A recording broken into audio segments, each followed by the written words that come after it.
டிட்வா புயலோட கோர தாண்டவத்தால பெரிய அளவுக்கு இலங்கை மக்கள் பாதிக்கப்பட்ட சூழல்ல மீட்பு பணிகள் தொடர்ந்து நடைபெற்று வருது.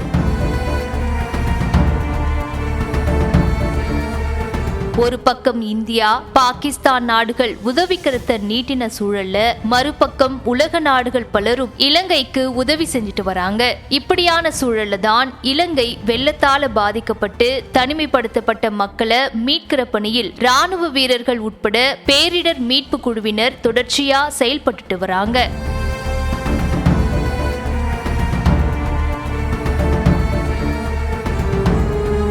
தாழ்வான பகுதிகளில் மேல்தளங்கள்ல சிக்கி தவிக்கிற பிஞ்சு குழந்தைகளை மீட்கிற காட்சிகளும் வெளியாகி இருக்கு.